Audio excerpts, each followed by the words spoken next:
Hello, my name is Norah, and today I'm going to read to you George and Martha, Tons of Fun, written and illustrated by James Marshall.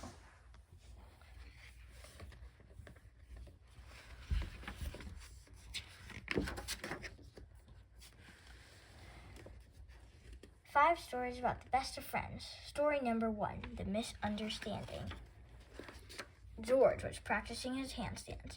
"This calls for concentration," he said. Suddenly, the doorbell rang. It was Martha. "I've come to chat," she said. "Not this afternoon," said George.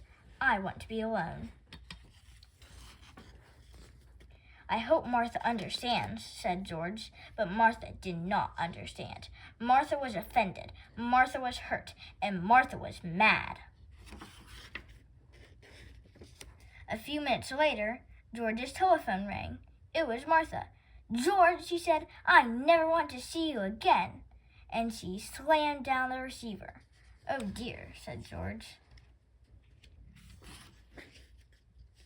Martha was mad all afternoon and evening.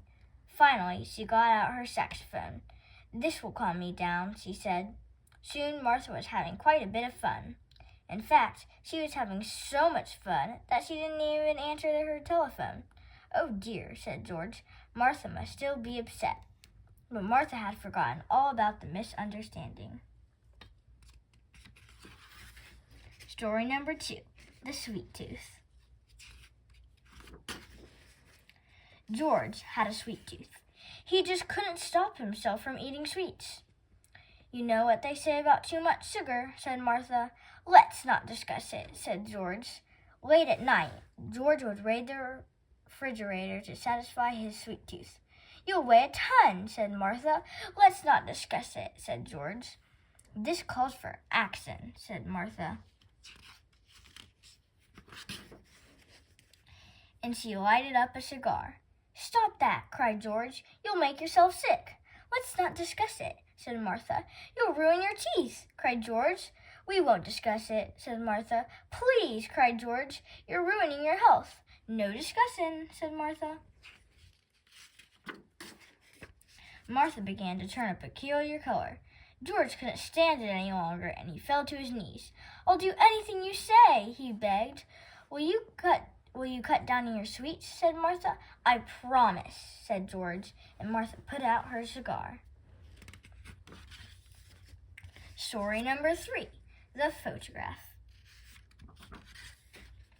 One day, Martha stepped into a photography booth. "I love to have my picture taken," she said. Click went the camera. When Martha saw her photograph, she was thrilled. "I've never looked prettier," she said. Story number 4, The Hypnotist.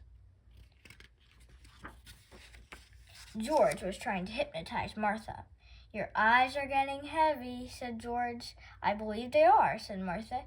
"You are getting sleepy," said George. "That's true," said Martha. And in a moment, Martha seemed sound asleep. "Success," whispered George. Ever so quietly, George tiptoed to the kitchen where he kept his cookie jar. "Aha!" cried Martha. George was ashamed. He'd broken his promise. "Would you like a cookie?" he asked Martha. "Yes, I would," she said, and she ate them all. The last story, The Special Gift. It was George's birthday, and Martha stopped by the bookshop to buy a gift. "He loves to read," Martha told the salesperson. On the way to George's house, Martha played a tricky game of hopscotch. George could hardly wait for his gift. "I can't stand the suspense," he said. But when Martha went to look for George's book, it wasn't there. "I'm waiting," said George. "What will I do?" said Martha to herself. "I'm waiting," said George. Martha quickly decided to give George the photograph of herself. "It's not much," she said. When George saw Martha's picture, he fell off his chair laughing. "Well," said Martha, "what's so funny?" "This is the best gift I've ever received," said George. "It is," said Martha. "Of course," said George. "It's wonderful to have a friend who knows how to make you laugh." Martha decided to swallow her pride. She saw that the photograph was pretty funny after all. The end. I hope you enjoyed the book. George and Martha, tons of fun. Bye.